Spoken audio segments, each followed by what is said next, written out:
We've all heard that when people lose one of their senses, they become more attuned to ones they have left. But the people in this next pod have not only taken that to the next level, they've invented a level all their own. Right now, there are only a few people in the world who can do what you're about to see. But by sharing their gift, they hope to make it a lot more.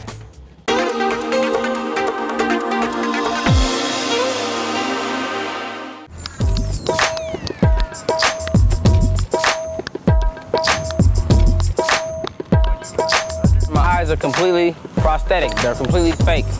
I don't see nothing at all. If I turn my head, I can hear houses and the fence back there. Society wants blind people to use a cane or a guide dog, but I refuse that. Okay, that's what I'm tripping off of.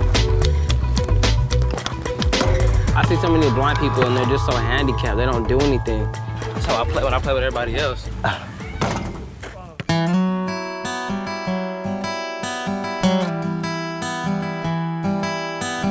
I had cancer when I was 2 years old.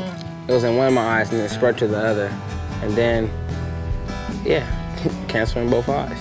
It was either keep trying to save his vision and lose his life, or, you know, have his eyes removed.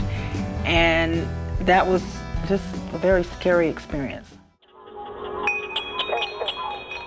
First thing he said when he woke up from his surgery was, "Mom, I can't see anymore, I can't see anymore." And I said, "Baby, yes, you can see." And I took his little hands and I put them on my face. I said, "See, you can see me with your hands." And then I put my hand up to his nose and I said, "Smell me?" I said, "That means you can see me with your nose." And I said, "You hear me?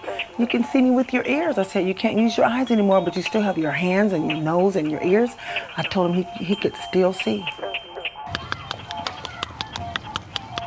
I taught myself how to use echolocation when I was around 7 years old.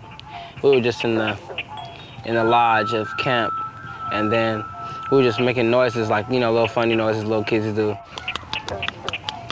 And then I began to use, like, I just began to clip, like, and the next thing you know, like, I just started using it as a navigation. It became a habit.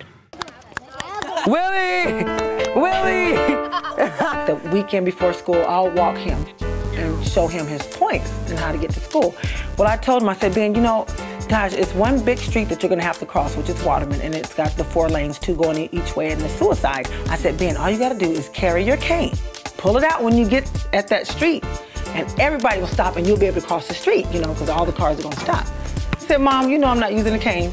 You're the one," he said, "you're the one that told me never to, you know, rely on nobody or nothing." I said, "Okay, never mind, Ben, just walk to the corner where the crosswalk is and cross the street." He said, "Okay."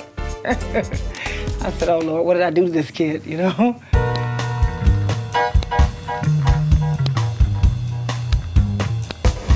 Ben and I taught ourselves to see with sound in much the same way that sighted kids teach themselves to see with sight. Human echolocation is exactly the same process as that used by bats and dolphins. The only difference is humans function in what we call the human audible spectrum. Other than that, they are the same process.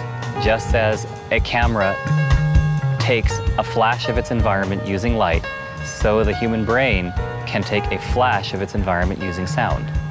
Auditorily, I can, and our students learn to be able to, and actually get a rather vivid impression of what things are and where things are. There's your SUV right there, along my right-hand side, and you're on the left, and you're taller than I am for sure. The nervous system, by its nature, is a mechanism of adaptation. I'm in the middle of the road. There's a structure over there to the right. It adapts to just about any circumstances, not only to circumstances, but beyond circumstances. Feels like, seems like bushes, but I'm gonna touch it to verify. Either bushes or a tree. It is bushes, I was right.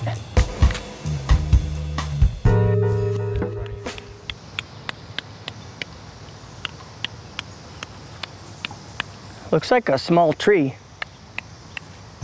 No, actually I was wrong, it's a mailbox. But I'm still learning. can't believe I missed that mailbox and thought it was a tree.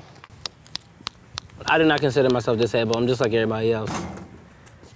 If I use a cane, you can just basically just lock me up in a cell and don't let me go anywhere, basically. Ben lives more or less like a regular teenager. Teenagers live dangerously until they learn to embrace the world in a graceful way. That is a lesson that all kids, all teenagers, and most adults have to learn. There's a house right over there. Right there. For me and for our students, the signal is a tongue click that might sound like this. If I'm not mistaken, I think the door is right there. It doesn't have to be loud, it doesn't have to be obnoxious, and it doesn't even have to be triggered especially often. It goes out into the environment, and it literally, if you could see the sound waves, you would see them actually reflect and come back, like off of this structure here. It would reflect off of the camera guy. Relatively open spaces, it doesn't reflect, or it travels a great distance before it reflects, and you'd see them all come back, and you'd see them, you know, return to me. Ben and I were both raised to explore our environment, to discover our environment under our own direction without being enabled or guided or mollycoddled by others. We did not have our environment spoon-fed to us. We were encouraged and challenged to embrace our environment. I'm gonna be an actor, a writer, game designer, and inventor.